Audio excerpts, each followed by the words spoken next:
réel qui marche aujourd'hui. Et c'est d'ailleurs les mêmes best practices pour certains types d'ads. Scroll stopper, donc arrêter le scroll dans les 2, max 3 premières secondes de la vidéo. Ça peut être à travers un mouvement de caméra, ça peut être à travers une parole donnée très rapidement à un moment donné qui va capter l'attention. Okay, donc là, on a capté l'attention. Ensuite, on va développer le propos. La valeur. Ouais. La valeur ajoutée, voilà, pendant disons 10 secondes. Puis ensuite, on va amener l'internaute à agir, ce qu'on appelle le CTA, Call to Action, un appel à l'action. Donc soit à réagir au contenu dans les commentaires, soit à engager en postant en story ou en partageant à des personnes que ça peut aider. Il y a 1001 techniques. TikTok, il y a 3 ans, tu postais une vidéo dessus, tu avais 100 000 vues. Trop bien. Petit à petit, TikTok a réduit la portée des publications. Okay, pourquoi ? Pour amener les utilisateurs à dépenser du cash dans de la pub pour aller retrouver une partie de cette visibilité-là. Okay, et ce qui se passe sur TikTok, c'est passé il y a déjà pas mal d'années sur Instagram. Donc aujourd'hui, pour avoir de la visibilité sur Instagram, c'est très très compliqué. Soit on passe par Simba Digital et on fait de l'ads et c'est génial parce qu'on arrive à toucher notre clientèle cible, soit on essaye à la main d'aller chercher cette clientèle cible en allant interagir avec elle. Okay. Et là, c'est très compliqué parce que ça prend beaucoup de temps. On ne sait pas forcément comment faire. Et donc, les gens qui font pas ça postent et n'ont aucune portée, ne touchent personne. Aujourd'hui, on parle avec Lucas Guillermin de Follows. On va parler de comment transformer votre Instagram en machine de croissance et l'importance de se focaliser sur un produit exécuté à la perfection. Lucas, bienvenue. Salut. Ça va ? Bah ouais, très bien. Ouais, au top, génial. Écoute, pour commencer...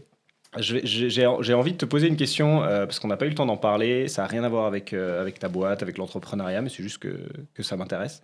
Tu rentres de 1 mois au Japon, c'est ça ? Ouais. T'es rentré il y a quelques semaines, je crois, déjà. Ouais. C'était bien. C'était... un mois au Japon. C'était Max incroyable. part dans une semaine aussi, non ? Je pars mercredi, voilà. C'est pas vrai. Combien de temps ? 3 semaines. Ok, t'es déjà allé ? Non, j'y vais Non, pour skier. allez-y, discutez. Hein. Non, mais ouais, écoute, le Japon, c'était incroyable, d'autant que c'est la 2e fois que j'y allais. Et cette fois-ci avec une personne qui parlait japonais couramment, en l'occurrence ma copine. Et c'est comme Unlock, une map de jeux vidéo où tu peux vraiment interagir avec ton environnement. Et du coup, l'expérience est complètement différente. Donc sur le perso, c'était incroyable. Et sur le taf, c'était aussi incroyable parce que quand j'y étais, Follows a pris une belle croissance. Et en fait, je pouvais profiter le matin de me lever tranquillement, puisqu'il y a 10 heures de décalage, de profiter de ma journée. Et je commençais à bosser à 15h ou 16h. Et j'étais au max, quoi. Et je bossais jusqu'à 22h. Et du coup, ce rythme-là, pour moi, était incroyable. Bon. J'avais mes 2 journées en une journée, en fait. Et je vais y retourner, là... en 2024, clairement. Et donc gérer la boîte à distance, c'était la première fois que tu faisais un peu l'expérience de gérer ta boîte à distance et tout. Là, j'ai l'impression que tu me dis que ça a été. Ouais. Tu le referais, quoi. Ah, mais c'était pas clairement, c'était pas trop le bordel, c'était pas trop stressant. Franchement, je pense que je vais y retourner 3 mois la prochaine fois. Tu t'élargis un peu. Ah ouais, Okay. Carrément. Et tout est beaucoup plus paisible. Et en fait, ça met aussi un peu une distance qui est parfois nécessaire dans la gestion, justement, daily, tu vois.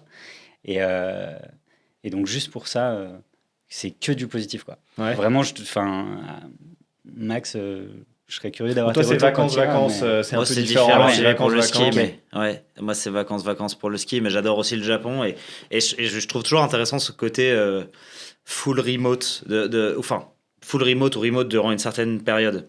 Moi, j'ai fait une expérience similaire à la tienne qui était à Montréal. J'ai vécu 6 mois là-bas. Et c'était inversé, c'est-à-dire que c'était le boulot le matin, parce que du coup, le décalage est dans l'autre sens. Et l'après-midi, tranquille. Et en fait, c'est incroyable parce que tu reçois pas d'email, t'as pas d'appel, t'as pas le stress, c'est assez fou. Ouais. Et je comprends tout à fait cet aspect-là. Est-ce que tu devrais aller en full remote là-bas un jour ? Est-ce que c'est une option ? Ouais, clairement. Tu penses que ce serait gérable ? Là-bas, je sais pas. Mais t'aurais besoin de quelqu'un plus... Ouais, mais c'est pas grave, c'est déjà le cas. En fait, c'est déjà full remote. On parlera après de comment est structuré. Mais t'aurais pas besoin de quelqu'un ici plus axé opérationnel, etc., qui gérerait cette partie-là, ou pas forcément ? Je pense que la seule raison qui ferait que j'aurais besoin de quelqu'un ici, c'est parce que nous, on est quand même très très proche de nos clients. Tu vois, ça fait partie de notre positionnement. Et même si on est dans le digital et le service, enfin, vous le savez autant que moi, parfois, c'est important aussi d'aller rencontrer les clients, d'aller passer du temps avec eux, même si nous, bah voilà, on est une agence productisée, donc beaucoup de choses sont automatisées, sauf la relation client en fait. Donc aujourd'hui, tout va bien, on peut majoritairement gérer tout par visio.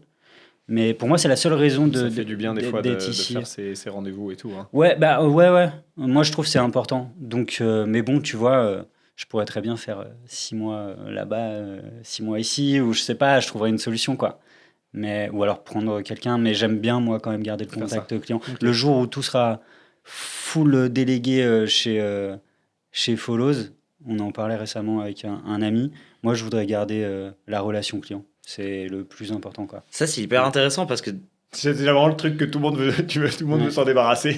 ouais, exact. Et surtout dans une automatisation de services comme toi tu fais, Ouais. automatisation veut justement dire éviter potentiellement la relation client. Est-ce que tu penses que c'est nécessaire de quand même la garder pour faire fonctionner Follows ou est-ce que tu le fais juste parce que c'est un kiff? Ou les deux? Non, je pense que c'est important parce que ouais, c'est lié à plein de sujets qu'on va peut-être évoquer plus tard, mais en fait, il y a quand même une problématique de rétention dans ce qu'on fait. Ouais. Et vu que tout est automatisé, toute la valeur ajoutée qu'on peut donner en plus sur l'humain est bonne à prendre. On en parlait, on en a déjà parlé, mais nous, on accompagne beaucoup hors scope. Tu vois, on fait pas de création de contenu, mais on est toujours les premiers à faire un audit sur comment optimiser ton compte Instagram. Bah voilà, quel pilier de contenu tu devrais choisir. Si tu as des doutes, si tu as besoin d'un partenaire, on peut te renvoyer vers quelqu'un, etc. Et je pense que vraiment, c'est ça qui fait le succès de Follow, c'est qu'on arrive à amener de l'humain dans un service où on s'attend pas forcément à avoir de l'humain. Même Et c'est dans il y en toujours a pas. surdélivré. Il y en a pas. Où il y en a pas, ou peu. Mais bon, en fait, après, on est sur des problématiques où, tu vois, tu peux vite avoir beaucoup de churn parce que tu as beau avoir des performances largement satisfaisantes. Mais les gens ont besoin de liens. Ils ont besoin que tu les tiennes au courant, tu vois. Typiquement, on a des dashboards en temps réel qui sont disponibles, mais tous les mois, on envoie les reportings aux clients avec un email, comment ça va, est-ce que tu as besoin d'aide sur quelque chose, etc. Et c'est des petites choses, mais franchement, sur le long terme, ça fait toute la différence, quoi. Et les gens nous recommandent et nous disent, ah bah attends, là, est-ce qu'on peut juste faire un call pour parler des perfs? Et au début, tu sais, tu te dis, ah putain, peut-être il y a quelque chose qui va pas. En fait, non, tu arrives en call et les gens te disent, bah écoute, c'est trop bien, continuons comme ça pendant 3 mois, je voulais juste savoir ce que toi t'en pensais. Instagram, c'est votre expertise, est-ce qu'il y a des choses qui changent que je devrais savoir, etc.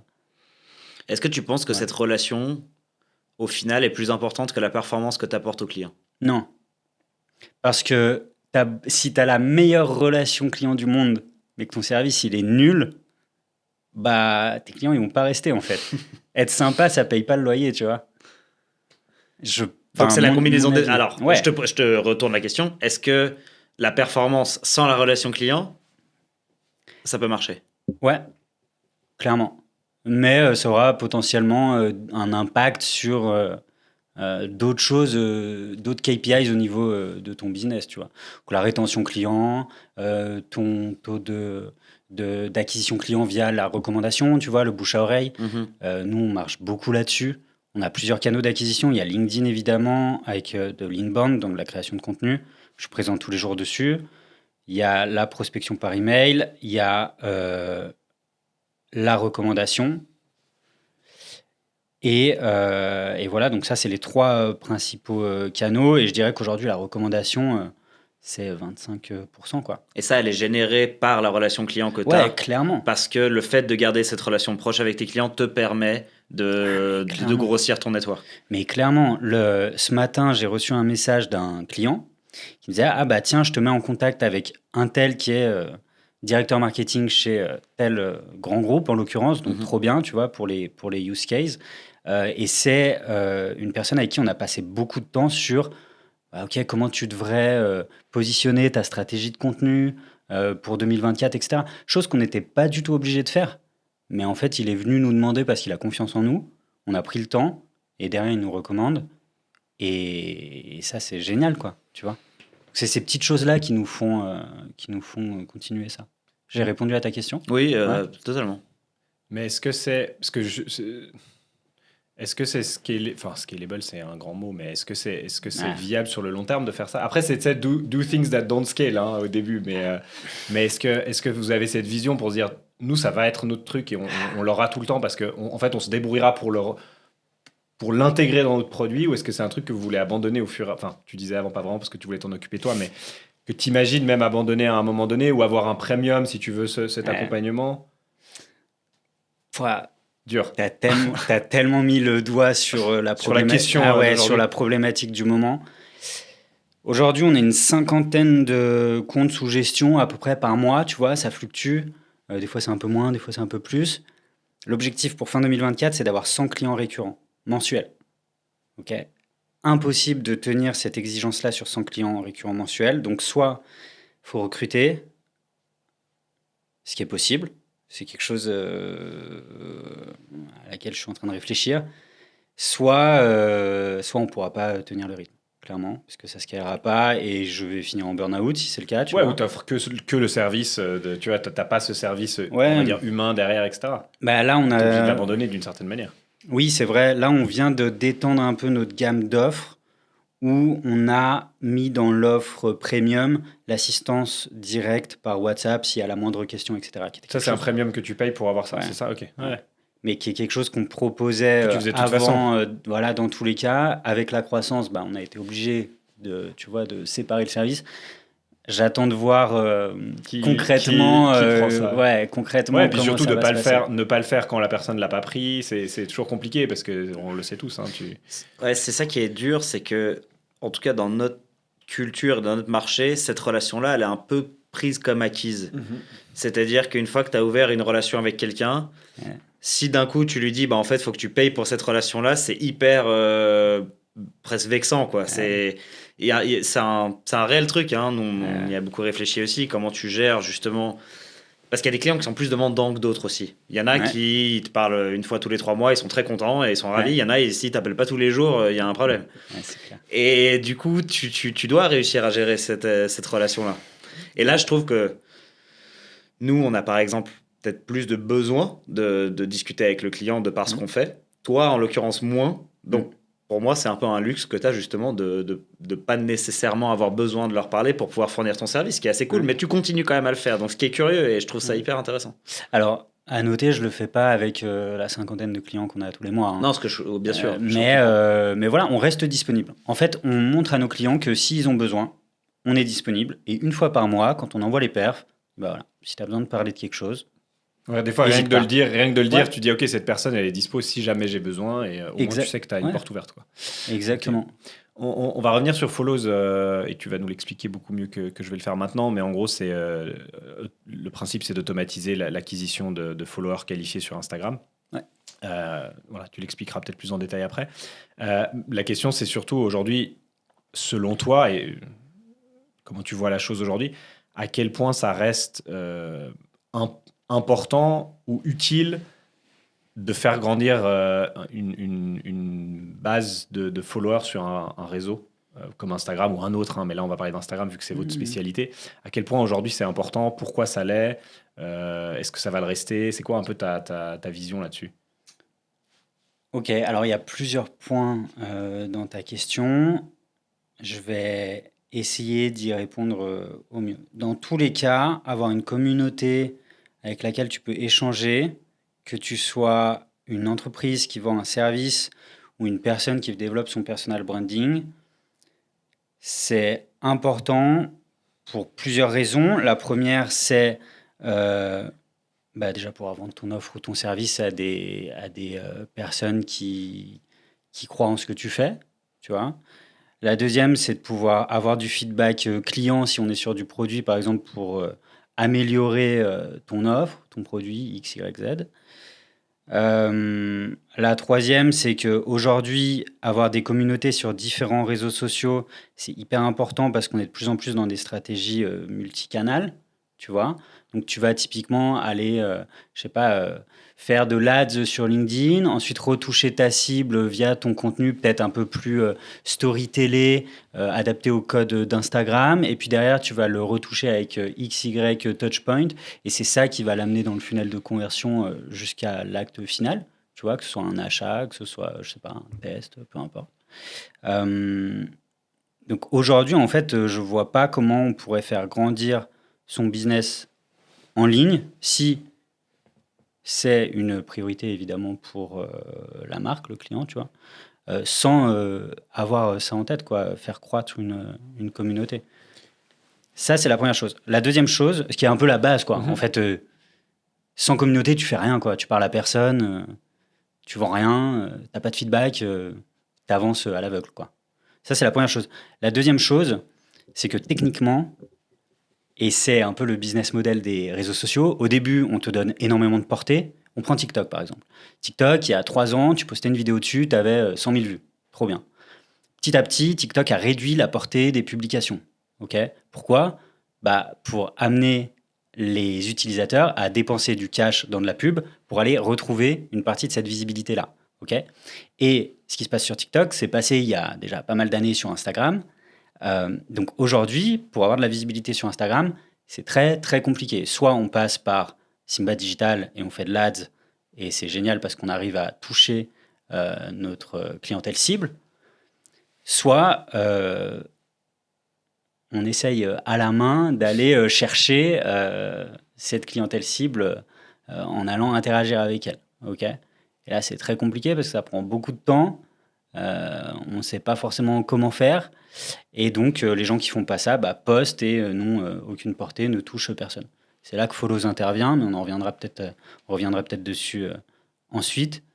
Nous, on vient justement combler ce gap-là, qui est de aller interagir avec sa clientèle cible de manière organique, ok, pour qu'ils nous découvrent, que demain ils s'abonnent à notre compte, que du coup que du coup demain ils voient nos contenus et que qu'on arrive à les toucher, quoi. Je suis un peu perdu dans l'explication. Non, mais Non, ça a été. c'est très clair. Vous mais voyez ce que je veux dire? En fait, le point où aussi moi je voulais arriver, c'était est-ce que tu as. Alors, déjà, c'est première question, est-ce que tu as ces discussions avec les clients? Parce que nous, on les a tous les jours. Hein. Nous, on fait de l'acquisition. Donc, demain, ok, super, vous allez faire des campagnes Google, vous allez faire des campagnes Meta. Derrière, on doit délivrer de l'acquisition. Il y a plein d'autres métriques qu'on va présenter, Ouais. dont potentiellement le nombre de personnes qui sont venues sur votre site, le trafic, etc. Mais concrètement, les gens vont nous dire, ouais, mais derrière, il y a toujours ce truc dans le digital aujourd'hui qui devient de plus en plus faussé aussi avec le tracking. Mais bref, c'est une autre discussion de dire, nous on doit démontrer qu'il y a eu de l'acquisition derrière. Ouais. Toi, tu dois démontrer qu'il y a eu Une augmentation Une des augmentation abonnés de followers. qualifiés. Ouais. Est-ce que tu as quand même la discussion avec tes clients où à un moment donné, ils vont te dire, OK, j'ai des followers et tout, mais je sais pas, mon chiffre d'affaires grandit pas. Est-ce que tu as ces discussions où les gens font la part des choses et arrivent à différencier, ou ils te challengent au bout d'un moment là-dessus, ou pas vraiment? Alors, très bonne question. C'est très simple. Nous, dès le début, on leur explique qu'on va se concentrer sur les 2 premières strates du funnel de conversion, visibilité, engagement.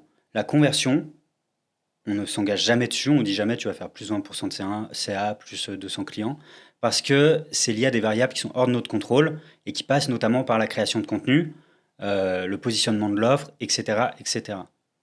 Donc, pour répondre à ta question, on ne nous challenge jamais sur le chiffre d'affaires, l'augmentation du chiffre d'affaires, parce que simplement on ne peut pas s'engager dessus et qu'on définit le scope de notre travail en amont. On leur dit voilà, nous ce qu'on va vous amener, c'est des abonnés qui sont qualifiés, donc dans votre cible, à qui vous allez pouvoir parler, qui vont du coup voir votre contenu, qui vont engager avec votre contenu. À partir de là, à vous de faire le job pour arriver à convertir ces nouvelles personnes qu'on ramène. Souvent, je prends le parallèle en disant c'est comme si vous aviez un magasin en plein centre de Genève, okay, et qu'on vous ramenait 3000 personnes dans votre magasin par mois. Si votre magasin, à l'intérieur, il est bien agencé, qu'il y a quelqu'un de sympathique pour présenter votre offre, etc., les 3000 personnes qu'on va vous amener vont rester et demain devenir vos clients. Par contre, si vous ne vous en occupez pas, les 3000 personnes vont passer, jeter un œil à l'intérieur et repartir. C'est exactement la même chose sur Instagram. Toutes les personnes qu'on va ramener sur votre profil, elles vont choisir sciemment de s'abonner et ensuite elles vont faire partie ou non de vos communautés, dépendant de à quel point vous vous engagez avec elles, à quel point vous leur apportez de la valeur ajoutée, etc., etc. Mais c'est. Alors, je suis 100% d'accord et 100% juste, mais. Enfin, je sais pas, Max, tu peux donner ton avis après, mais moi, il y a un truc dans ce que tu dis qui me. Comment dire? Que j'arrive pas. J'ai assez de la peine à le comprendre des fois avec les discussions qu'on peut avoir avec des prospects, avec des clients. C'est que ça, pour moi, ça me paraît logique. Et ça paraît logique dans ce que tu fais avec Follows. Mais quand nous, on a cette discussion avec un client sur de l'acquisition, il y a un truc qui se perd. Et non, vous faites des campagnes, donc ça doit vendre. Je dis, ouais, mais il y a votre site internet, il y a plein d'autres trucs qu'on ne maîtrise pas forcément, mais que vous devez, vous, faire, améliorer. On peut vous aider, etc., bien évidemment. Mais nous, on a un rôle à jouer, mais on ne peut pas aller jusqu'au bout. On ne peut pas faire la vente pour vous. Si vos vendeurs ne sont pas bons, nous, on peut que vous apporter des gens qui sont qualifiés, justement. Et c'est un peu notre rôle. Mais j'ai l'impression que quand tu fais de l'acquisition, il y a ça, comme si ça se perdait, en fait. Tu payes pour des campagnes, donc ça doit vendre. Ouais. Par contre, tu payes pour augmenter ta communauté. C'est pas grave si tu vends pas derrière. Tu vois ce que je veux dire? Ouais, et nous, je on vois. se bat, je sais pas, nous, j'ai l'impression qu'on se bat avec ça, souvent. Et pas forcément, tu vois, c'est pas. Vous battez pas là-dessus, tant mieux pour vous, hein, mais vous battez moins là-dessus. En fait, au début, on se battait un peu là-dessus. On a directement, après le lancement de Follows, une des grosses problématiques, un des gros challenges, c'était ah ouais, en fait, il y a un besoin d'éducationnel qui est hyper fort sur c'est quoi l'automatisation, comment ça marche et quels bénéfices vous allez en retirer. Ok.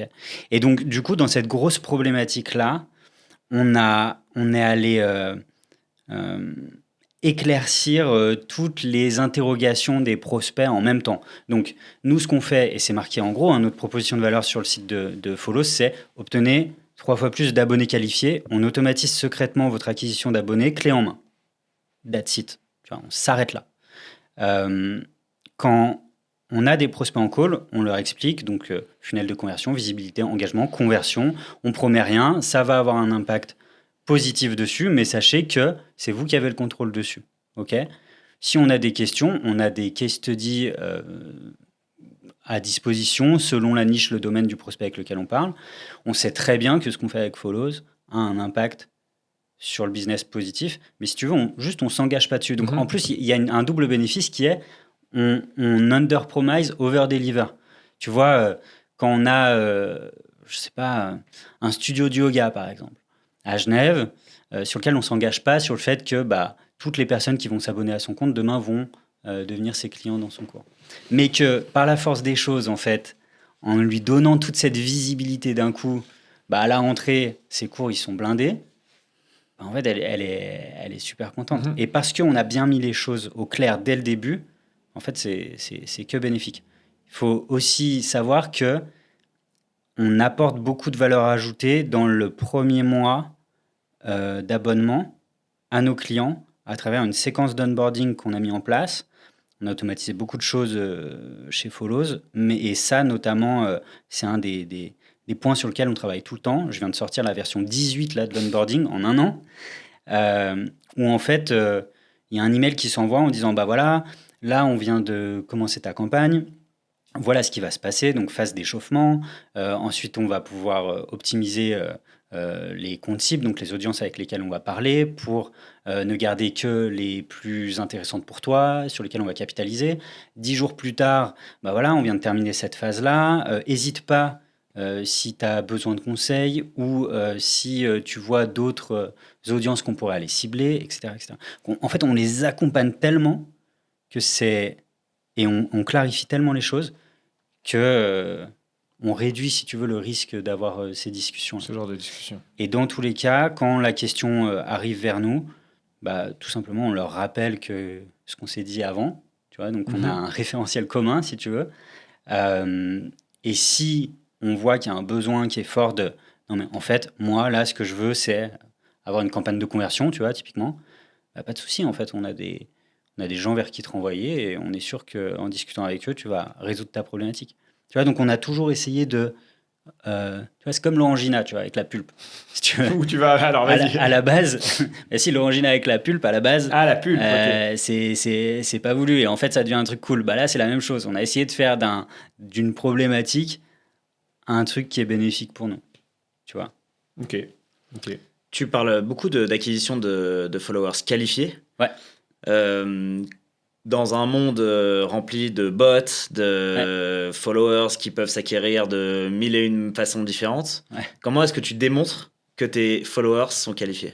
Hyper simple. Avant de lancer Follows, on valide une liste de comptes concurrents ou similaires à celui de notre client qui parle à la même audience. Ensuite, on va aller susciter l'intérêt des abonnés de ces comptes concurrents ou similaires. Okay, si on a un studio de yoga à Genève, on va aller susciter l'intérêt de tous les abonnés des autres studios de yoga à Genève. Okay, donc, a priori, ils sont intéressés par le yoga. Et ensuite, en suscitant leur attention, ils vont découvrir le compte de notre client et choisir sciemment de s'abonner. Okay, et c'est là où on peut définir qu'un abonné est qualifié, c'est que c'est bien lui qui a choisi de s'abonner au compte de nos clients. Okay, ça, comment on le mesure derrière? Évidemment, il y a une augmentation du nombre d'abonnés chaque mois, mais il y a aussi une augmentation du taux de l'engagement. Okay, à noter, cela dit, l'engagement est aussi défini par la qualité du contenu. Okay. Que vous ne maîtrisez pas, vous pouvez donner des conseils, mais vous ne le maîtrisez pas, et c'est à la personne de faire un truc de qualité, quoi. Exactement, mais encore une fois, s'il y a besoin, on l'accompagne là-dessus. On lui donne les best practices pour les reels, pour les carousels, les call to action.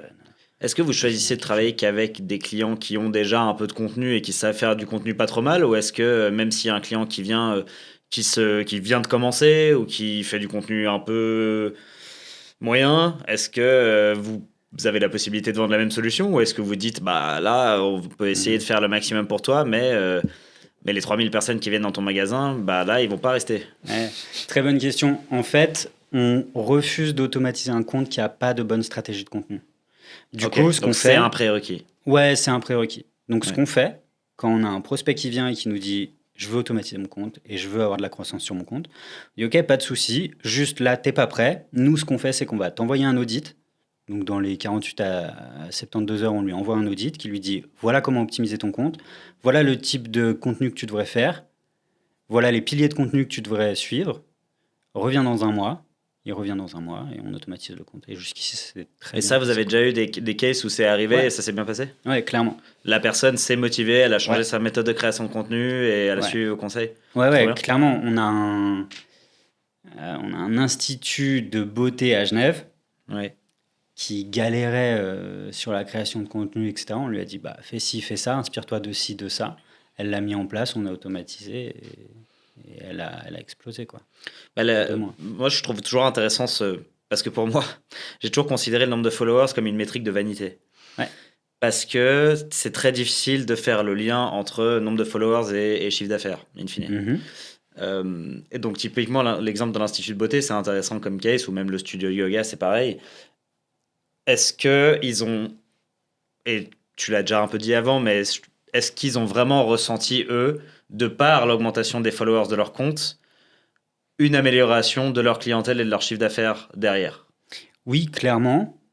Après, ça dépend des clients et de l'objectif du client aussi. Je te retourne du coup la question. Est-ce qu'on arrive à traquer facilement l'augmentation du chiffre d'affaires quand on fait une campagne print dans Genève? Tu vois? Non, c'est compliqué. En revanche, on sait qu'on doit le faire parce qu'on sait qu'on veut travailler sur la notoriété de notre marque.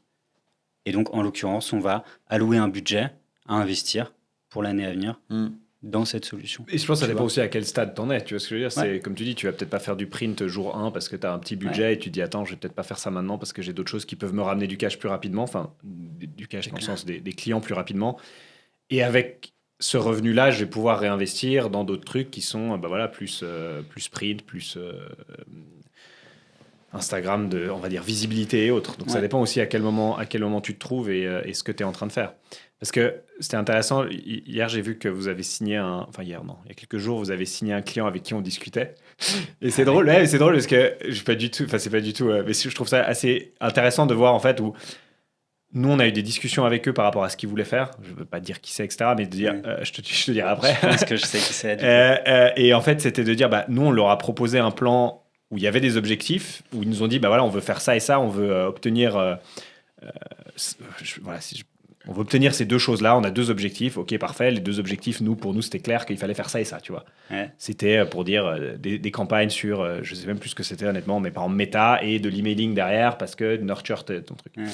Et on avait créé le plan en leur disant, voilà, c'est ce qu'il faut faire, on a discuté avec eux, et puis pour finir, ça s'est pas fait. Et puis, quelques temps après, ils ont signé avec vous. C'est tant mieux, hein, je ne dis pas du tout négativement, mais en fait, au moment où le truc, moi, je trouve ça vachement intéressant parce que j'essaie d'analyser le truc en disant, OK, comment ils vont remplir ces 2 objectifs en utilisant Follows? Ils vont en remplir un de sûr, mais qui est même pas dans la liste qu'ils avaient. Donc, pour moi, c'était de dire, OK, ils vont remplir le truc de plus de visibilité, ça va potentiellement lui apporter ça et tout, etc. Donc, je voyais tout le truc positif. Mais par rapport aux objectifs, donc est-ce qu'elle a changé ses objectifs? Est-ce que toi, tu as réussi à la pitcher d'une autre manière, qu'elle a compris mieux ce que tu pouvais lui apporter? Et j'essayais de comprendre ça, tu vois. C'est pour ça qu'après, je me suis dit, je vais t'en parler en vrai. Mais je trouvais intéressant de dire, OK, elle avait ces 2 objectifs-là, où pour moi, on n'est pas du tout...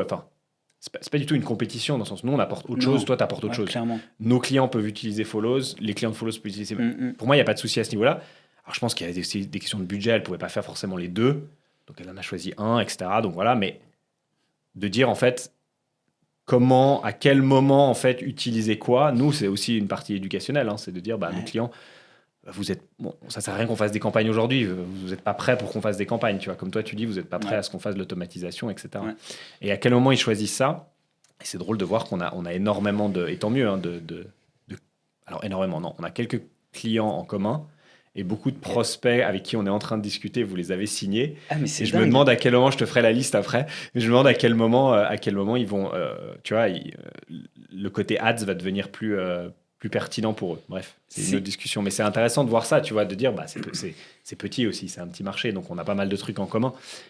Mais pour moi, c'était super intéressant de comprendre ça, et c'est pour ça que je voulais aussi parler avec toi de la prospection. Ouais. Et comment vous gérez aujourd'hui la prospection. Vous avez lancé il y a combien de temps déjà? Follows, ouais. Début 2022. Début 2023, pardon. Donc ça fait 1 an. Ouais. 50 comptes en 1 an, on disait, c'est ça, si je dis pas de bêtises. Ouais. C'était quoi la la méthode mais même en moins, parce qu'au début, il n'y avait pas tout qui était prêt, donc c'est même en 6 mois, tu vois ce que je veux dire, j'imagine le temps que ça se prépare. C'est quoi votre stratégie de prospection aujourd'hui? À quoi ça ressemble et comment elle est parce que je sais qu'on a geeké un peu là-dessus la dernière fois. Elle ressemble à quoi plus ou moins votre strat aujourd'hui et comment vous le faites, comment vous le mettez en place? Là, on a mis une machine de guerre en place pour 2024, donc il faut que j'en dise assez sans trop en dire. Juste, je rebondis sur le fait d'avoir des clients ou des prospects communs. Effectivement, c'est hyper complémentaire. Et nous, ça nous est arrivé 2 fois de refuser des clients qui disaient « je veux juste faire du cash et des ventes ». Dans ce cas-là, on dit peut-être il vaut mieux que tu ailles vers des campagnes publicitaires, juste pour montrer la complémentarité. Pour la prospection, nous, on adore l'automatisation, en fait. Et l'automatisation et la personnalisation.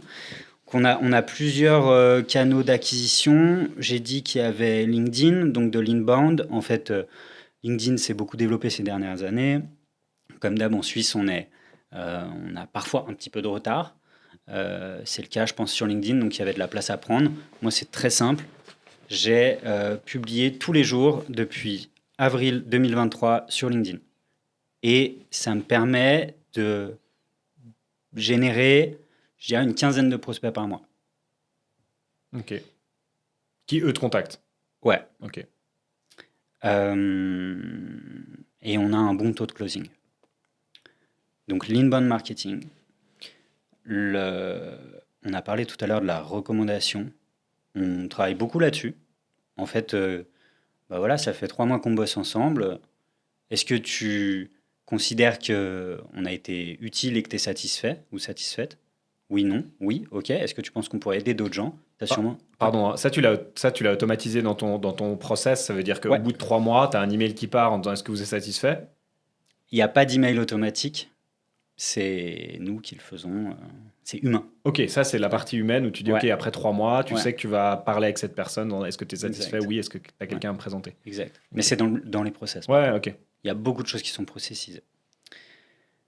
Donc l'inbound, l'optimisation, si tu veux, du bouche à oreille, quoi, la recommandation. Et on a la prospection automatisée par email. J'essaye de savoir ce que je peux vous dire et ce que je ne peux pas vous dire. En gros, c'est très simple. On a réussi à automatiser le fait de savoir si une entreprise a un compte Instagram en Suisse romande qui a publié sur les moins de 90 jours. Donc, ça voudrait dire que c'est une entreprise ou une personne, hein, enfin un indépendant. On bosse avec des indépendants, des PME, des grands groupes. Donc, une entreprise qui a publié sur Instagram dans les moins de 90 jours, ça veut dire qu'elle est active, ça veut dire qu'a priori, elle pense que son contenu peut être utile, et ça veut dire que potentiellement, elle a un budget marketing, ou en tout cas qu'on peut la convaincre d'allouer une partie de son budget à la croissance de ce compte-là. OK. Donc ça nous fait une base de données énorme. Ensuite, on a réussi à personnaliser at scale l'envoi de séquences automatisées. C'est-à-dire que... Email. Email, ouais. Donc tu trouves le compte qui est potentiellement intéressant pour toi, tu vas scraper cet email de ce compte-là, enfin tu vas le chercher, Ouais. et du coup tu as une séquence qui part. Ok. J'ai une séquence qui part. La séquence est ultra personnalisée. C'est-à-dire que si on a 20 000 prospects potentiels, les 20 000 prospects potentiels vont recevoir 20 000 vidéos différentes adaptées à leur compte Instagram. Pareil dans les relances, parce qu'on en parlait d'ailleurs il y a quelques mois, money is in the follow-up. C'est toujours hyper important de relancer. Et on prend toutes les datas et on optimise tout. C'est-à-dire que s'il y a un email de out of office, ok, on le prend, ça rentre dans une subséquence.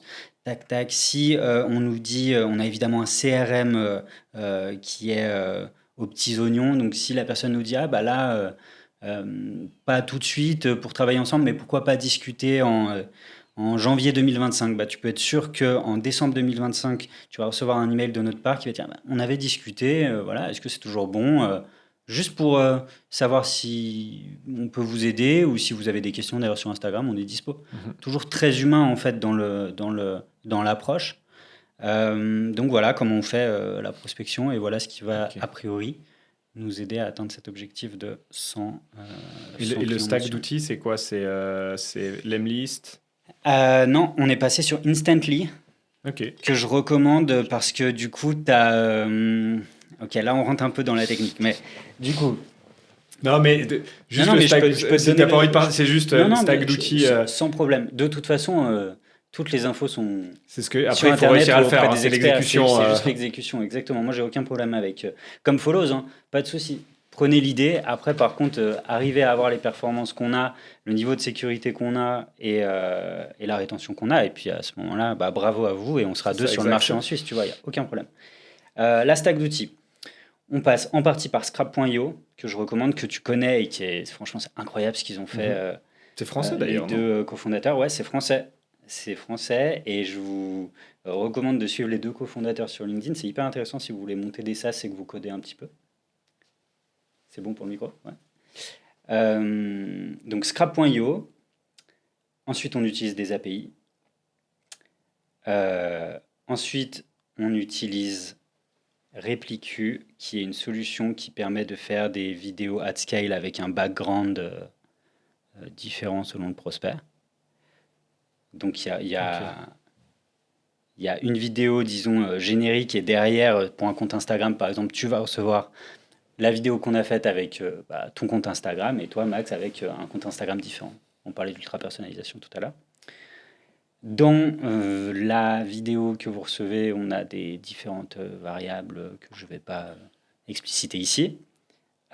Et donc, pour l'automatisation des séquences email, on utilise Instantly, qui, en fait, à la différence de Lemlist, permet d'avoir des rotating inbox. Donc, du coup, ça permet d'envoyer plus d'emails par jour, tout en restant dans les limites de ce que permet le Google ou les différents providers, quoi. Et voilà, c'est à peu près tout. Donc, pas mal d'API, Repliku, Scrap.io, Instantly, un CRM, HubSpot.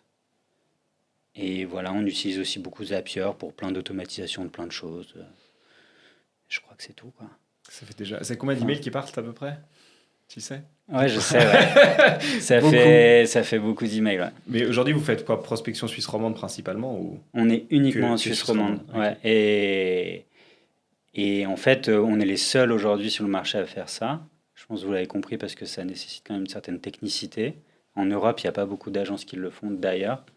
Donc, ouais, l'objectif, c'est d'être leader en Suisse et de capitaliser là-dessus. Et puis, on verra pour l'internationalisation. Tu te positionnes encore comme une agence? Je trouve intéressant ce positionnement-là, parce que moi, je vous vois pas vraiment comme une agence. Non, je me positionne pas comme une agence. Ouais. Je me Mais pas positionne comme un une- SaaS non plus.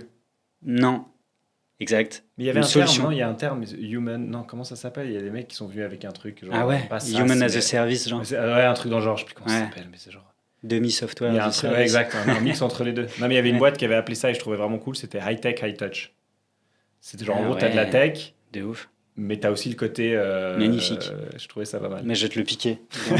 Ça va arriver dans des Tu posts peux le noter LinkedIn, grave. vas-y. C'est pas à moi de toute façon. Donc, Non, mais je te mentionnerai. Pardon, ouais. Non, je me positionne pas comme une agence, je me positionne comme une solution de support aux agences d'ailleurs, parce qu'on a des agences comme clients qui revendent nos services. Mhm. Mais aujourd'hui, le terme agence déjà englobe beaucoup de choses. Tu vois, tu as des agences spécialisées, tu as des agences productisées, tu as des agences 360, tu as des agences d'acquisition. Et donc, du coup, nous, on est la première solution suisse d'automatisation de la croissance Instagram, quoi. Ouais. Et en fait, ce positionnement-là, il est en réalité réfléchi. D'ailleurs, si tu vas sur notre site, tu verras que c'est jamais noté agence. Parce que on a de l'expérience en agence et qu'on voulait se démarquer de ça. Moi, je suis très très fan du modèle un business, un service, une problématique qu'on résout. C'est ma vision des choses, de la même manière que je suis très fan d'être bootstrappé, ce genre de choses. Différentes visions de l'entrepreneuriat, il n'y en a pas une qui est meilleure que l'autre. Mais voilà, on n'est pas un SaaS, on est vraiment une agence productisée. C'est-à-dire qu'on travaille avec un grand groupe qui fait 100 millions de chiffre d'affaires par an ou avec le studio de yoga du coin. Et pour le coup, on retrouve ces deux clients-là chez Follows. C'est toujours le même service, toujours le même prix, toujours la même exécution. Ce qui change par contre, en l'occurrence, c'est les audiences qu'on va aller viser. Là, on vient de sortir une offre où tu vas payer 100 francs de plus et on va arriver à faire plus d'actions sur le compte de nos clients. Mais c'est vraiment la seule chose qui diffère, quoi. Et ça nous permet d'automatiser 90% de notre service, de Follows. Et les 10% restants, du coup, c'est l'humain. Et c'est pour ça qu'on a énormément de valeur ajoutée à ce niveau-là, quoi. Et le but demain, c'est d'être à 95% automatisé. Et est-ce que tu peux, avec cette différente typologie de clients, tu en as des très gros, tu en as des moyens, tu en as des tout petits, tu dis que tu apportes le même service. Ouais. Est-ce que tu apportes le même service de par la limitation d'Instagram qui fait qu'en théorie, tu pourrais pas faire plus? Ou est-ce que tu pourrais faire plus, mais t'as pas envie, ou bien c'est quelque chose qui viendra plus tard? Parce que j'imagine qu'un grand groupe aurait potentiellement envie d'accélérer un peu, ou peut-être d'avoir une plus grosse croissance, parce que 200 followers pour un grand groupe, c'est pas la même chose que 200 followers pour quelqu'un qui se lance, en termes de pourcentage de croissance. Donc est-ce que tu pourrais pousser le truc un peu plus, ou est-ce que tu es quand même limité par la plateforme, de par le fait que si tu pousses trop, en fait tu te fais flaguer et t'es niqué par l'algorithme? C'est exactement ça. Ouais. En fait, il y a quand même des contraintes techniques. On parle d'Instagram, donc de méta. Faire de l'automatisation sur Instagram, c'est de la bonne automatisation. C'est reproduire un comportement humain. Et donc, on est obligé, nous, de travailler au sein de contraintes techniques qui sont les contraintes de l'algorithme d'Instagram. Et là, c'est juste la surface du truc, parce que quand il y a des mises à jour Instagram, quand il y a des nouvelles fonctionnalités, etc., en fait, c'est un travail de tous les jours. Un dev qui est dessus tous les jours, 2 à 3 devs quand il y a des grosses mises à jour comme il y a eu en décembre. Et le nombre d'actions qu'on peut faire, et les types d'actions qu'on peut faire, est variable, mais fait face à un plafond à un moment. Donc c'est vraiment ce truc-là de reproduire un comportement humain. Ce qui est vraiment crucial pour votre business, parce qu'il y a quand même un risque un jour que votre solution se fasse flaguer, en gros, pour faire simple. Mais donc vous devez constamment faire hyper attention aux différentes variables et aux mesures que vous mettez en place pour justement répliquer le comportement humain, j'imagine. Ah oui, c'est un travail de tous les jours, 24 heures sur 24. Après, en réalité, il y a peu de chances qu'on se fasse que notre solution se fasse flaguer, Bien sûr. mais il y a de l'automatisation qui peut être mal faite, Mhm. effectivement. Et là, du coup, tu mets la sécurité des comptes de tes clients dans une position qui n'est pas enviable du tout. Et c'est pour ça qu'il y a très peu de solutions comme nous qui existent en Europe.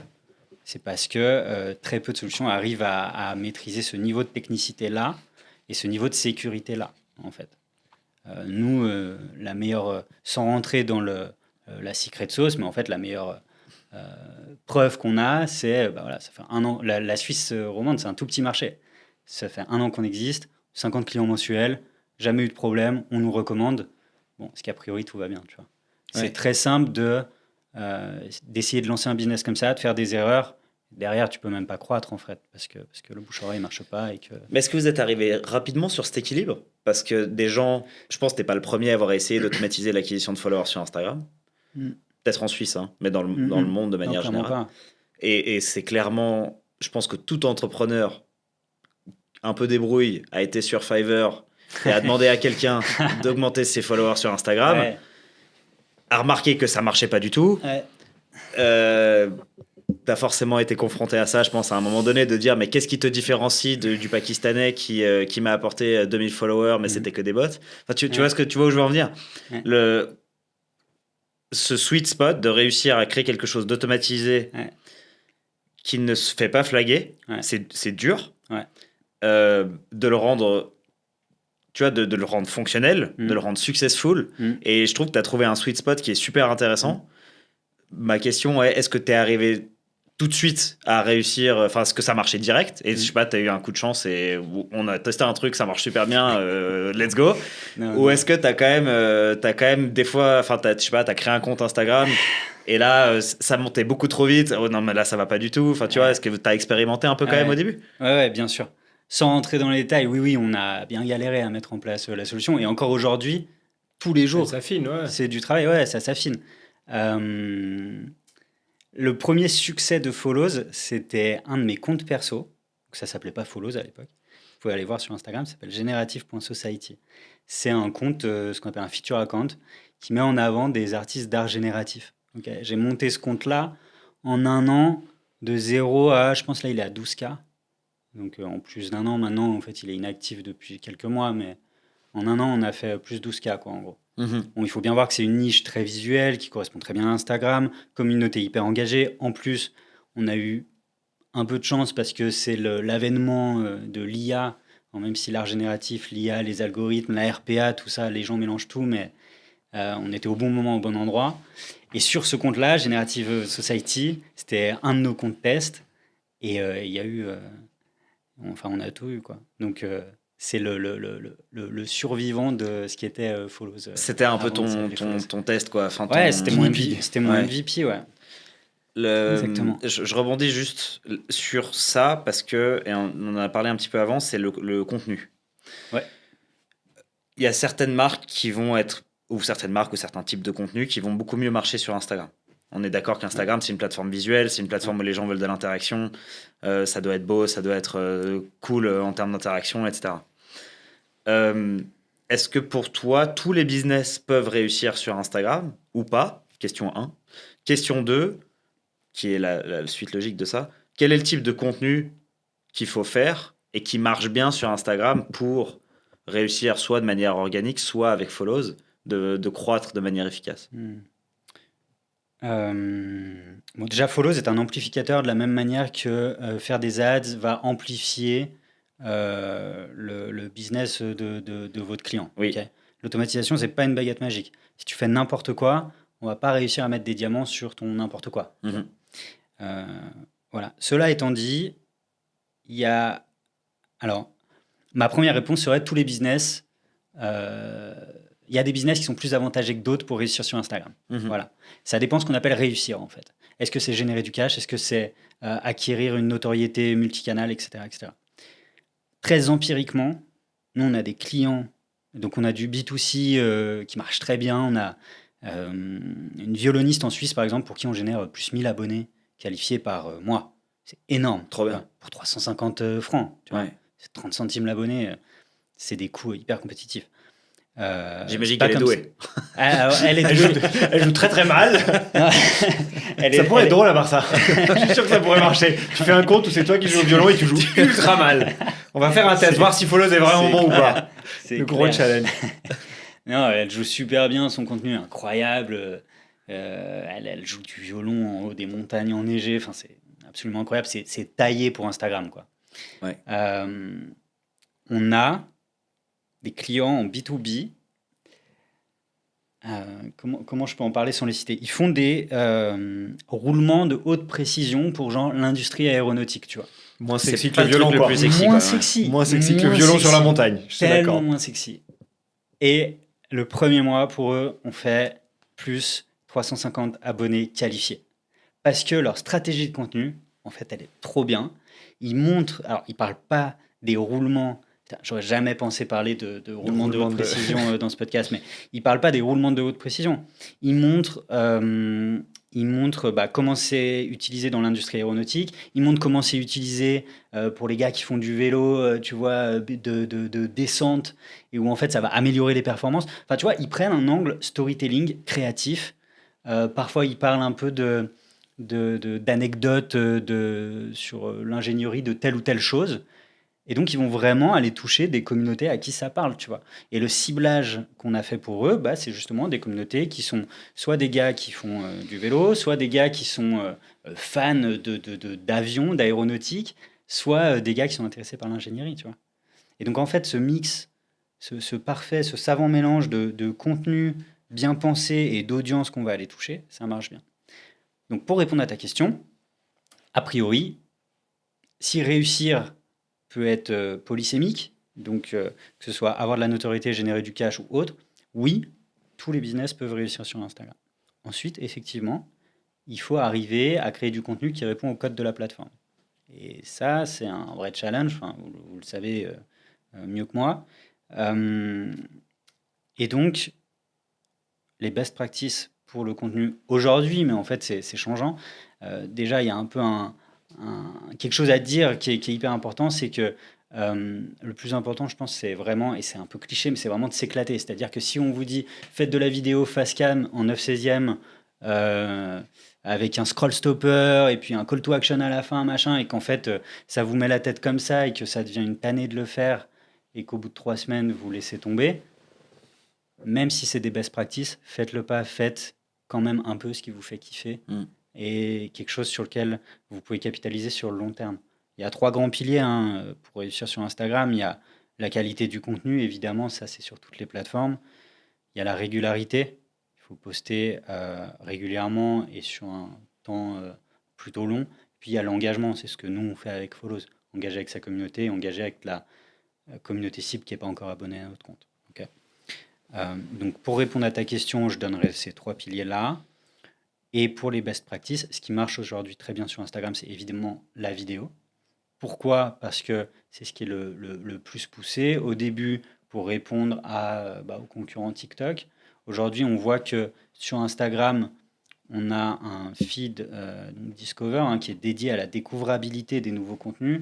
Et il y a uniquement les Reels qui se retrouvent sur ce feed-là. Donc aujourd'hui, si vous voulez toucher des personnes qui ne sont pas abonnées à votre compte, mais qui sont dans votre cible, on préconise la vidéo 9/16e avec un scroll stopper. Donc le scroll stopper, c'est permettre à travers notre contenu d'arrêter le scroll de l'internaute. Ça, c'est les 2 premières secondes, quoi. Tu peux, peut-être, parce que je t'ai entendu dans je te coupe, parce que je pense que c'est intéressant de le structurer d'une manière précise, parce que je pense que ça peut intéresser pas mal de gens. Décortiquer, en fait, quand on dit contenu qualitatif, alors ça peut dire plein de trucs, mais juste de décortiquer justement le truc avec, tu sais, pour améliorer ton dwell time, où tu as ton scroll stopper, le côté un peu technique, entre guillemets, en disant, OK, si maintenant je dois faire une vidéo, à quoi ça doit ressembler? Mes 3 premières secondes, ça va être ça. Ensuite, il va y avoir 20 secondes de ça. Et ensuite, tu peux le décortiquer. De nouveau, comme tu dis, c'est des best practices, etc. Mais à quoi ça ressemble? Parce que ça, je pense que c'est super intéressant pour les gens qui veulent commencer à faire des vidéos, des trucs comme ça. Ouais, carrément. 2 notions qu'il faut qu'on aborde avant. La première, tu en as parlé, c'est le dwell time. Très rapidement, c'est le temps passé sur le contenu. En gros, plus un internaute passe du temps sur le contenu, plus on envoie un signal à Instagram qui dit ce contenu est intéressant, montre-le à d'autres personnes. Il faut l'optimiser. Et voilà. Donc, très rapidement, pour décortiquer un réel qui marche aujourd'hui, et c'est d'ailleurs les mêmes best practices pour certains types d'ads, scroll stopper, donc arrêter le scroll dans les 2, max 3 premières secondes de la vidéo. Ça peut être à travers un mouvement de caméra, ça peut être à travers une parole donnée très rapidement à un moment donné qui va capter l'attention. Ok, donc là, on a capté l'attention. Ensuite, on va développer le propos, La valeur. Ouais. la valeur ajoutée, voilà, pendant, disons, 10 secondes. Puis ensuite, on va amener l'internaute à agir, ce qu'on appelle le CTA, Call to Action, un appel à l'action. Donc, soit à réagir au contenu dans les commentaires, soit à engager en postant en story ou en partageant à des personnes que ça peut aider. Il y a mille et une techniques.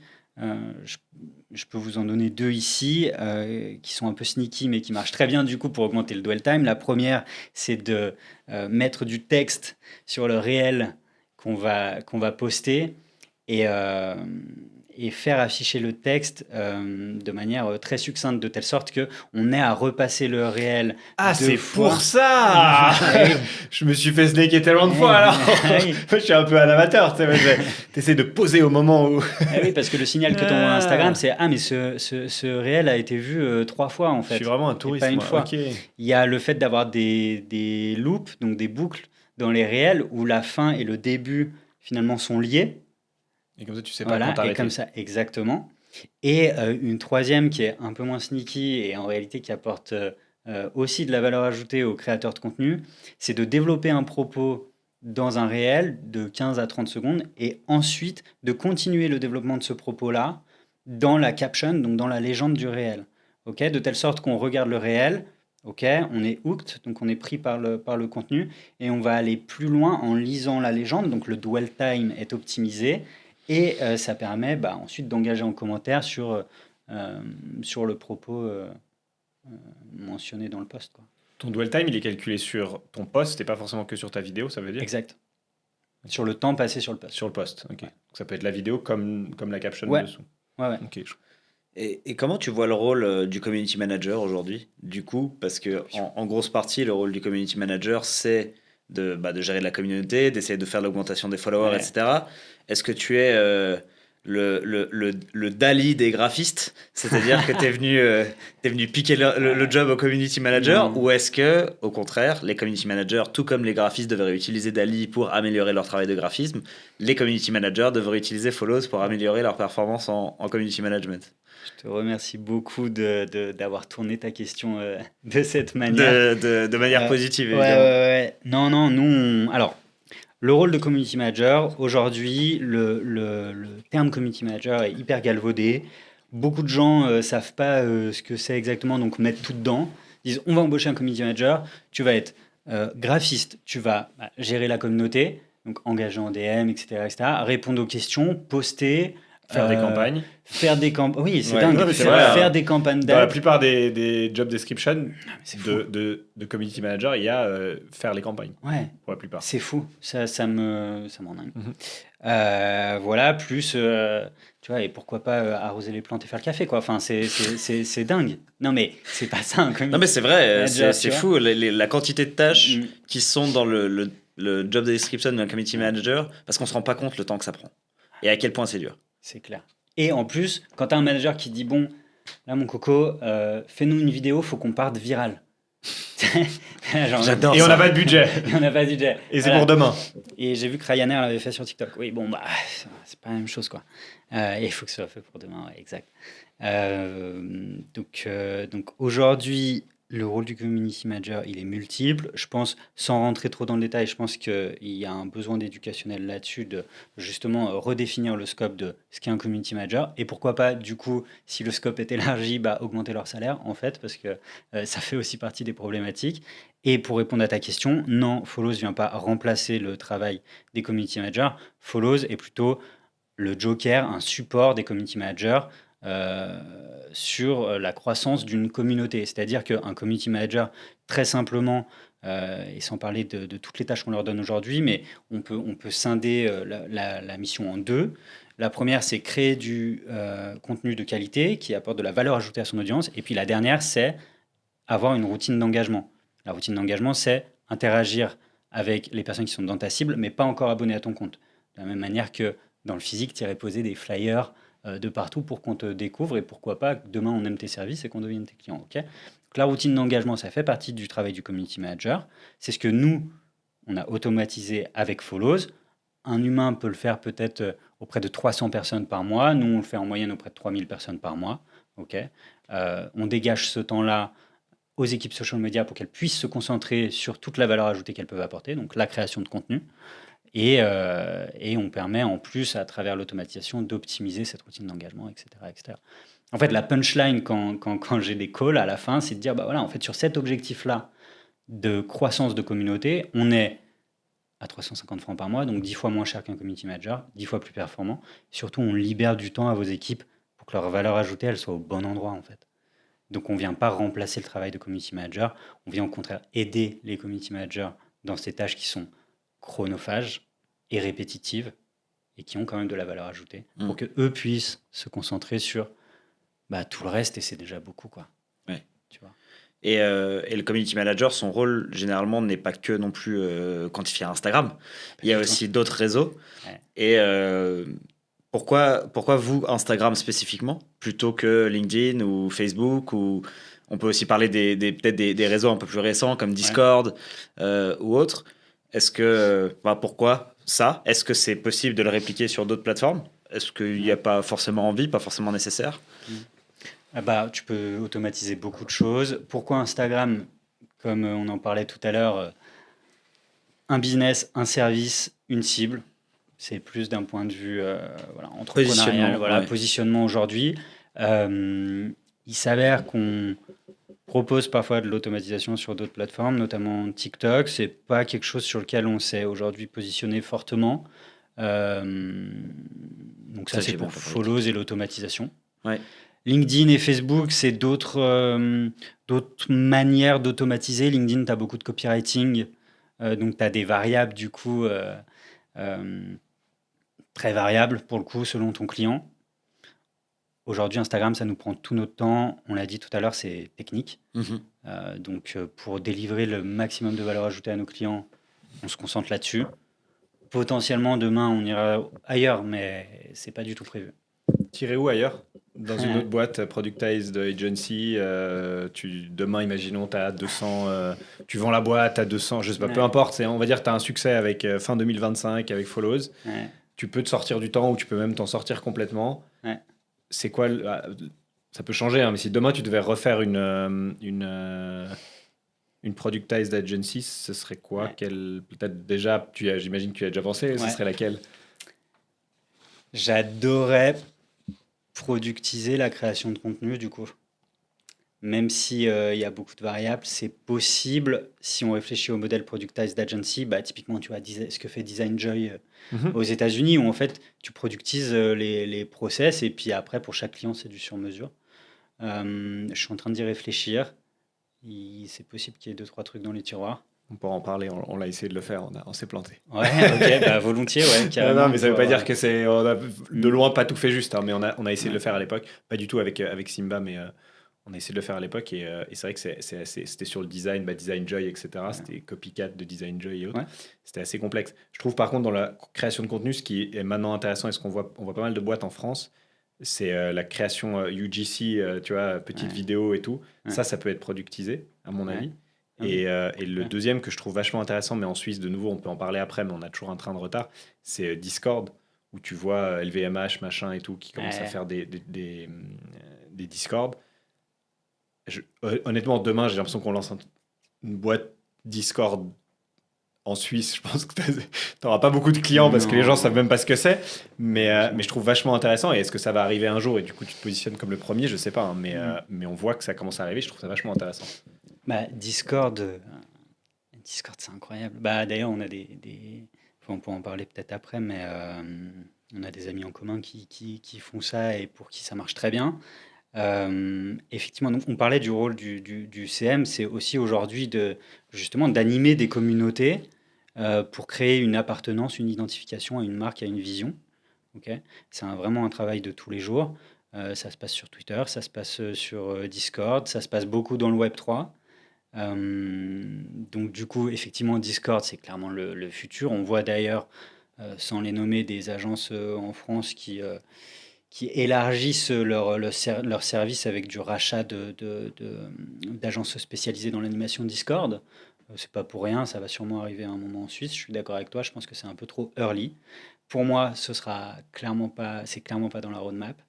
Euh, Quelque chose que j'aimerais beaucoup, beaucoup, beaucoup lancer aussi, c'est, je pense que vous l'avez compris, je me suis vraiment pris d'affection pour la prospection automatisée, personnalisée at scale.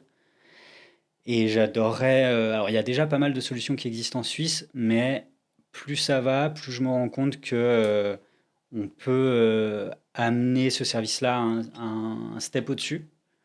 Donc, à voir l'évolution du marché J'ai d'ici un Ouais, an alors ou 2 ans. Mais j'ai pas trouvé. Honnêtement, je suis jamais tombé sur une boîte qui m'a. C'est peut-être méchant ce que je vais dire, hein, mais qui m'a impressionné en termes de. Alors, il y a plein de boîtes qui vont te chercher des leads, etc. Et c'est ouais, super. Et ils vont scraper, ils vont te faire deux, trois. Et je ouais. dis pas le contraire, ça t'apporte des leads et puis ça peut être très positif, hein. Mais j'ai pas été impressionné par ouais.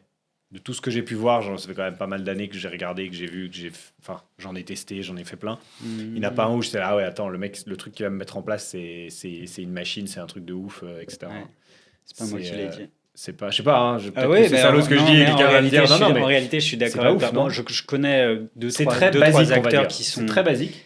Et j'ai peut-être pas trouvé les bons, hein, mais je trouve ça Hmm, très basique. Ça veut dire que c'est dans le sens, j'ai des connaissances, donc je pourrais le faire. bien sûr.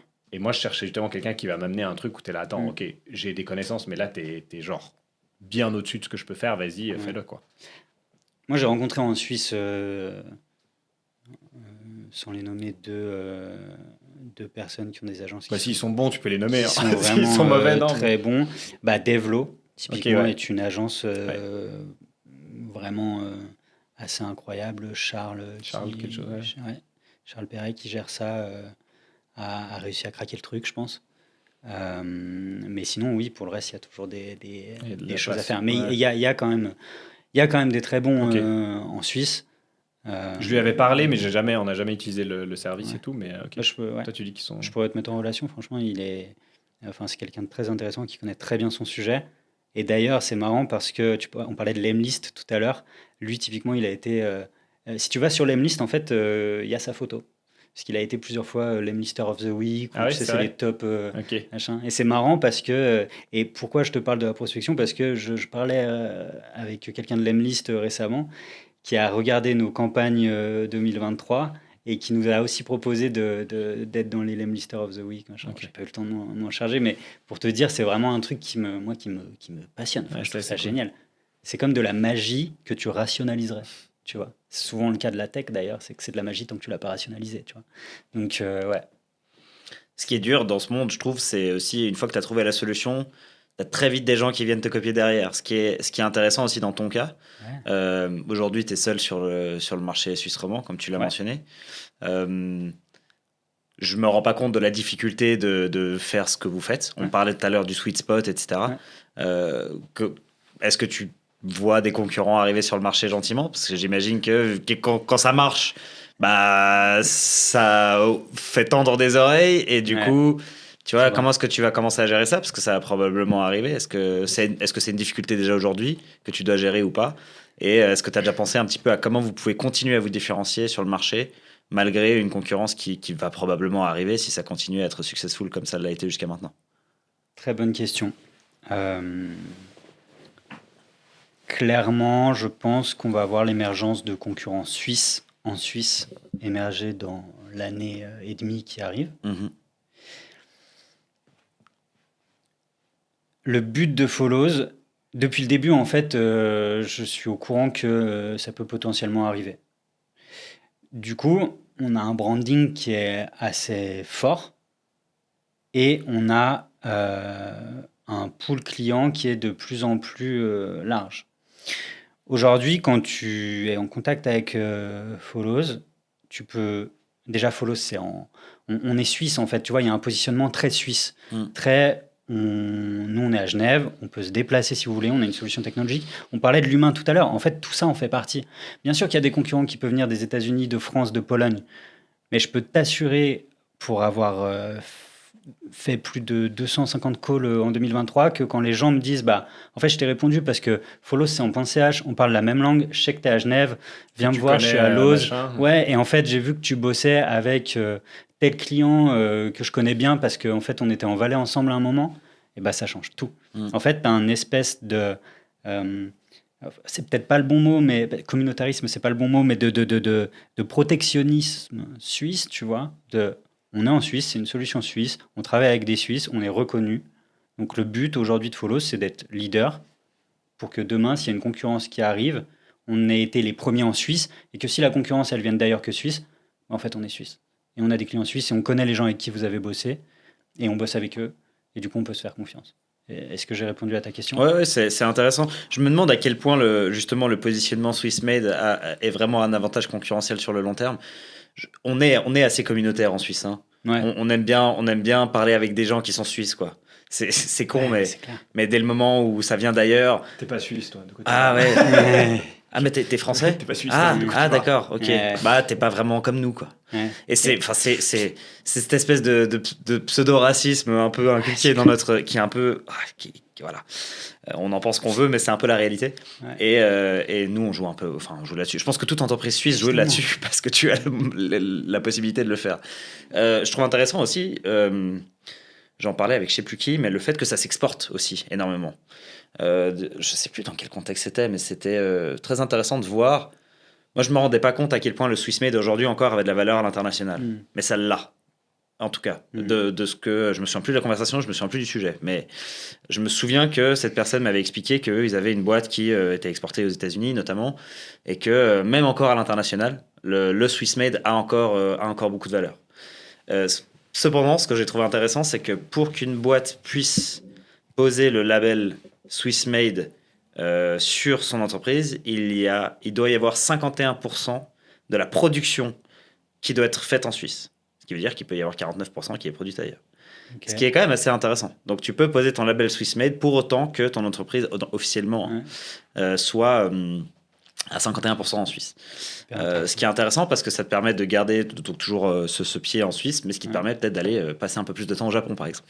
Ouais, carrément. Mais en fait, c'est hyper intéressant que tu parles de ça parce que, on parle long terme là, mais à un moment, si demain on est leader en Suisse, que ça fait 3 ans qu'on existe, que l'éducationnel il est à peu près fait, qu'on est recommandé, que tout tourne très bien, peut-être qu'on va aller voir à l'extérieur, tu vois, à l'extérieur de la Suisse.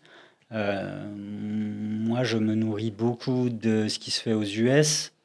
J'adorerais un moment peut-être y mettre un pied. Et du coup, et je me demandais, mais alors, comment on va pouvoir tourner ça, tu vois? En plus, nous, on est en .ch, bon, c'est facile de créer un autre nom de domaine et de traduire tout ça, mais en fait, est-ce qu'il n'y a pas un truc à faire avec le fait qu'on est suisse, tu vois? Prendre ça comme un avantage concurrentiel, en fait, ton USP, tu vois? Ouais. Et on est en plein dans la réflexion, et donc moi, je suis super fier aujourd'hui de développer Follows en Suisse. Et demain, si on peut utiliser ça pour l'exporter et montrer notre qualité de service, let's go, quoi. Je pense que je le ferai. Ouais, c'est ouf. Je reviens juste en arrière parce qu'il y a une question qui me trotte dans la tête. Et j'aimerais avoir ta vision, enfin ton idée ou comment tu verrais le truc. Ouais. Si demain tu fais ce dont on parlait avant sur une autre productized agency, la création de contenu, on va dire que tu te dis maintenant on fait celle-là. Est-ce que tu l'intégrerais comme un service, enfin, est-ce que tu ferais complètement une nouvelle structure? Est-ce que tu l'intégrerais dans Follows? Est-ce que ce serait 2 trucs totalement séparés avec un autre nom, un autre branding, etc.? Ouais. Exact. La deuxième réponse. Pourquoi? Enfin, un business, un service, une cible. Ouais, non, mais c'est ça. Ouais. Mais ça ne veut pas dire qu'on n'utiliserait pas des effets de levier du réseau qu'on a actuellement. Non, forcément, mais tu recommences à zéro. C'est toujours la même chose. Tu recommences à zéro parce que tu n'utilises pas le levier que tu as déjà créé ou tu utilises moins. Tu utilises à 30% au lieu de l'utiliser à 80%, tu vois. Parce qu'il faut faire le lien entre les deux. Moi, je suis d'accord avec toi. Sur le principe, je pense que je ferais la même chose. Mais c'est juste de dire, des fois, tu as aussi le truc où tu dis, mais attends, on a déjà créé ça, tu vois, on a mis, je sais pas, dis-moi, dans 5 ans, on a mis 5 ans à créer ce truc. Est-ce qu'on l'utiliserait pas, tu vois? Est-ce qu'on bénéficierait pas de ça plutôt que de recréer un truc de zéro, quoi? Ah, mais alors, oui, clairement, Follow, ce serait la base. Et d'ailleurs, tu vois, si on reprend les deux idées que j'ai mentionnées tout à l'heure, la création de contenu, bah, en fait, on a des clients qui sont sur Instagram aujourd'hui et qui veulent investir pour leur croissance.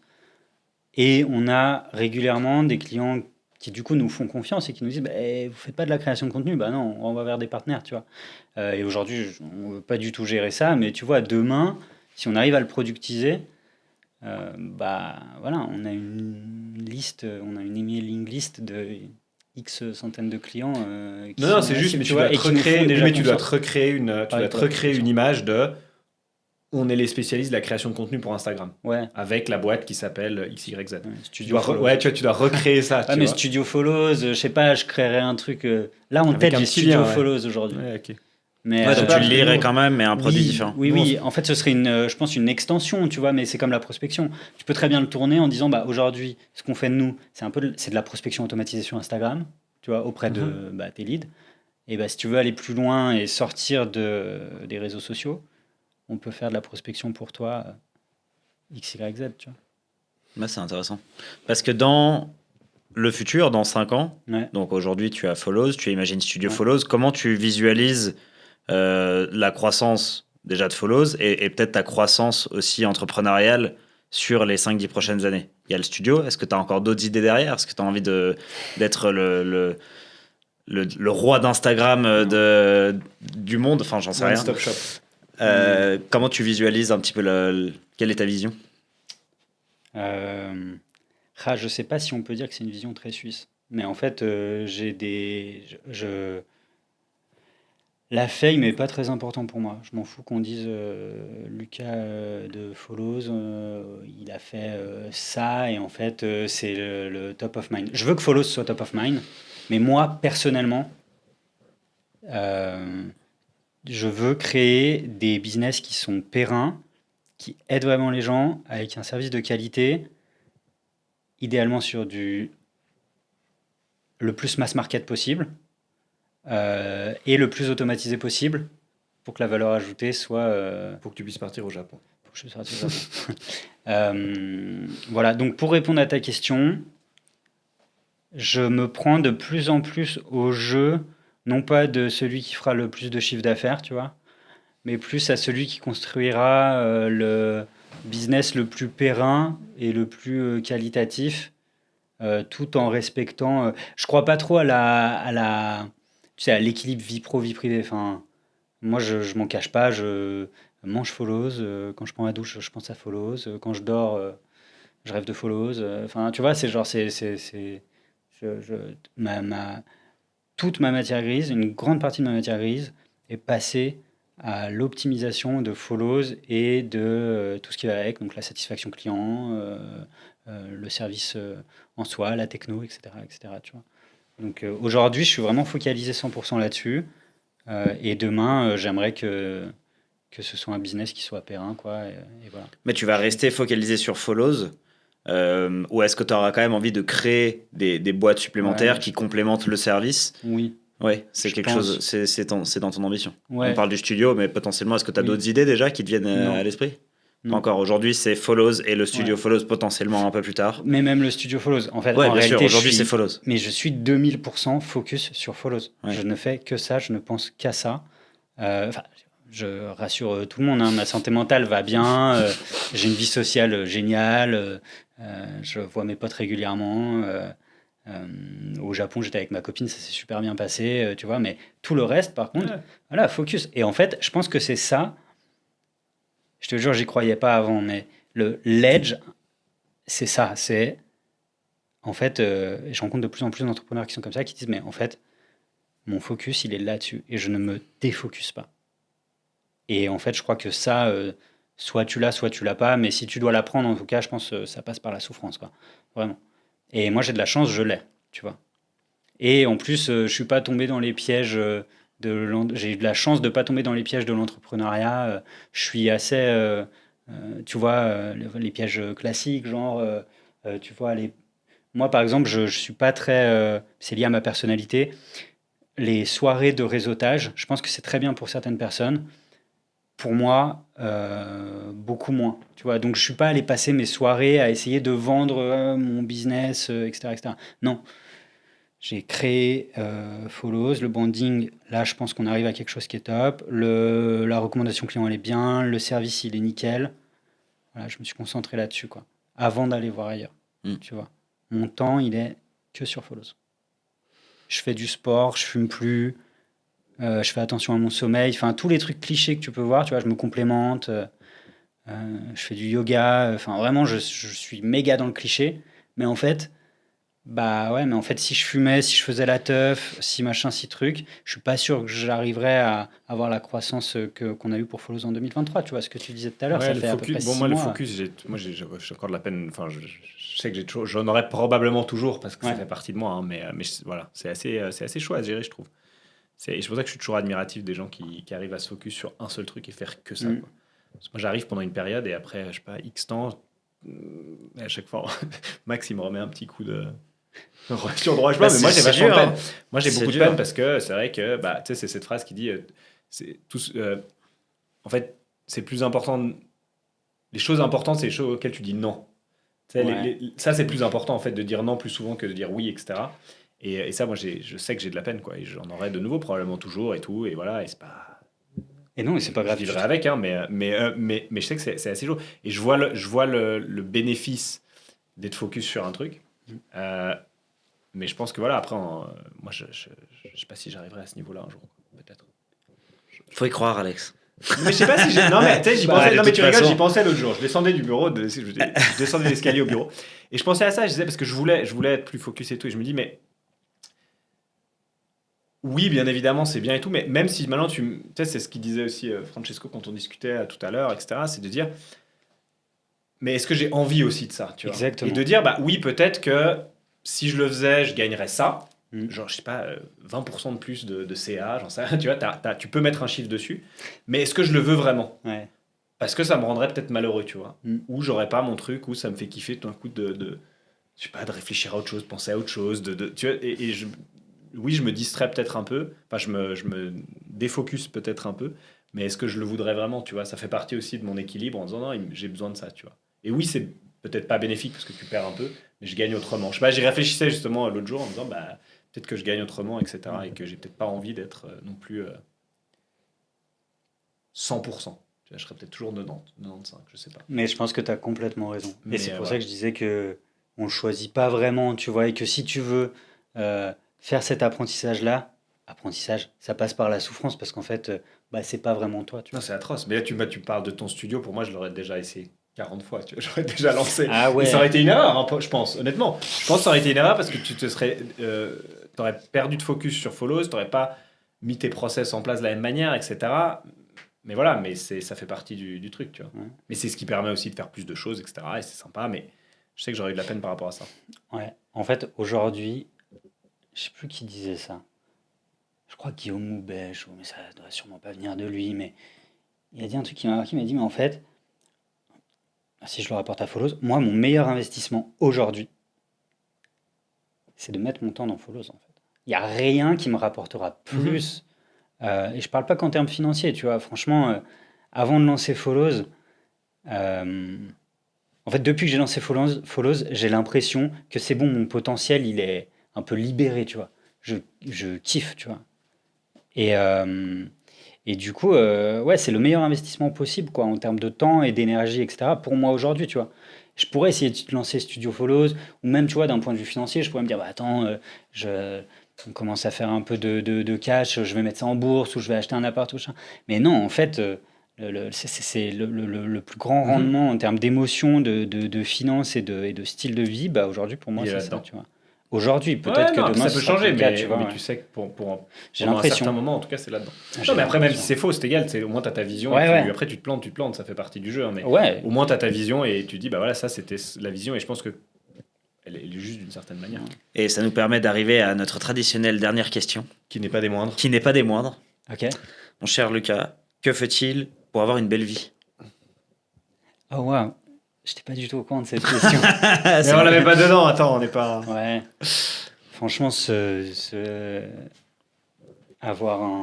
ma réponse à moi, ce serait d'avoir des proches avec qui tu peux te marrer. Vraiment. Genre, moi, tu me files des gens que j'aime et je me tape des barres avec eux.